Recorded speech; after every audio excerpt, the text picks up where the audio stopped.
안녕하세요 여러분. 오늘의 흥미로운 영상 내용은 트럼프, 파월 의장 비난하며 해임은 더 이상 빨리 이뤄질 수 없다. 그리고 다우지수 2023년 이후 첫 데드크로스 발생하지만 좋은 소식은 다음과 같습니다. 에 관한 것입니다. 우선 좋아요 버튼을 누르고 채널 구독 및 알림 설정도 잊지 마세요.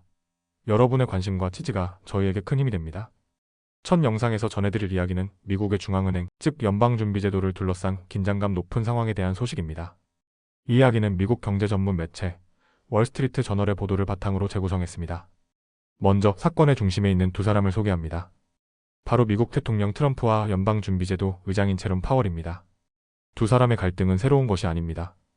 트럼프 대통령은 이미 지난 임기 시절부터 파월 의장의 통화 정책에 불만을 보여왔고 이번에도 다시 한번 강하게 비난하며 그를 해임할 수 있다는 입장을 내놨습니다.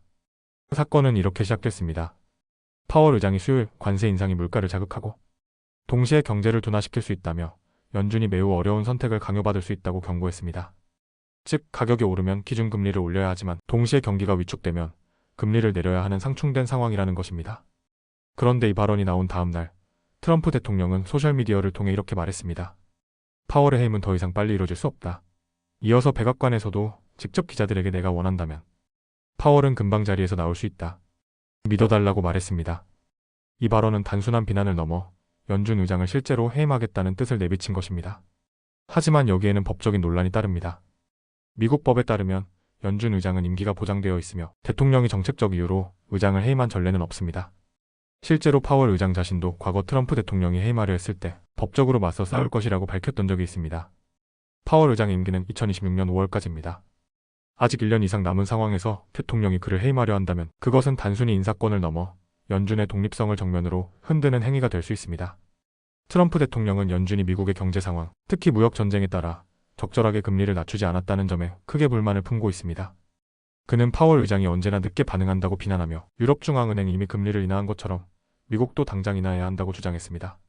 실제로 최근 트럼프 대통령의 관세 발표로 인해 시장은 크게 요동쳤습니다. 채권 수익률이 오르고 주식은 하락했으며 달러는 약세를 보였습니다.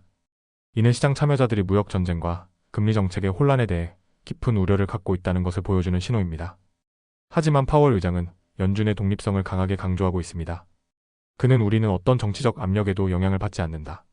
사람들은 말할 수 있지만 우리는 경제 데이터를 바탕으로만 정책을 결정할 것이라고 밝혔습니다. 이는 정치권의 간섭 없이 오직 경제 논리에 따라 금리 정책을 결정하겠다는 의지의 표현입니다.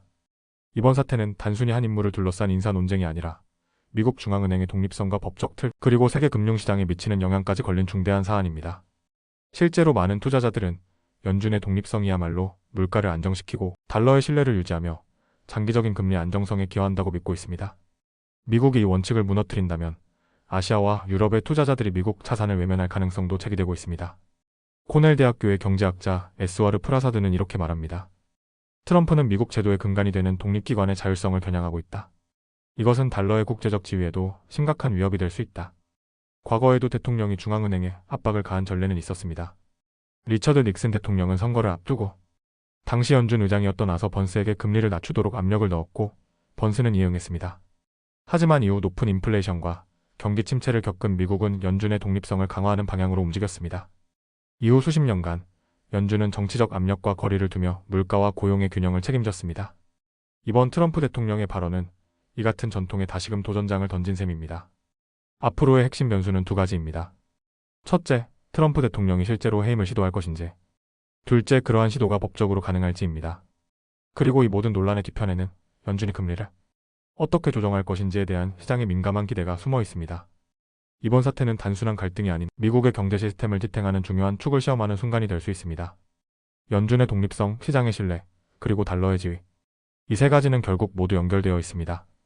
이 균형이 어떻게 유지될 것인지 우리는 앞으로 더 주의 깊게 지켜봐야 할 것입니다. 다음 영상은 미국 주식시장과 관련된 아주 흥미로운 신호 하나를 소개해드리겠습니다. 이번 이야기는 미국 경제 전문지 월스트리트 저널의 보도를 바탕으로 구성한 내용입니다. 먼저 전해드릴 핵심 소식은 바로 다우지수에서 발생한 데스크로스 현상입니다. 조금 생소하게 들릴 수도 있지만 주식시장에서는 꽤 오랫동안 사용되어 온 기술적 분석 신호 중 하나입니다. 자, 그럼 데드크로스란 무엇일까요? 쉽게 말해 한 자산의 50일 이동평균선이 200일 이동평균선 아래로 떨어질 때 발생하는 현상을 말합니다. 즉, 최근 2달간의 평균 주가 흐름이 지난 10개월보다 약세라는 뜻이죠.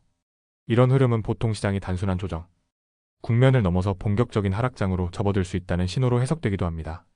이번에 데스크로스가 발생한 지수는 바로 다우존스 산업평균지수입니다.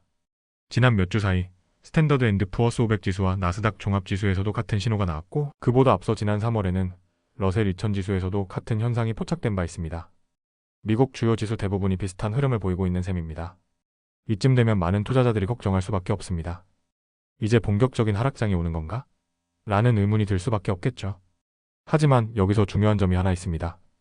과거 데이터를 보면 데스크로스가 곧바로 대폭락이나 장기 하락으로 이어졌다는 증거는 그렇게 명확하지 않다는 점입니다.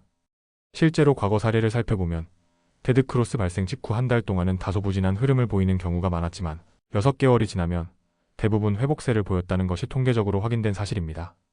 특히 다우지수의 경우 테드크로스 이후에 평균 수익률이 오히려 긍정적인 방향으로 나아간 경우가 많았다는 점이 주목됩니다.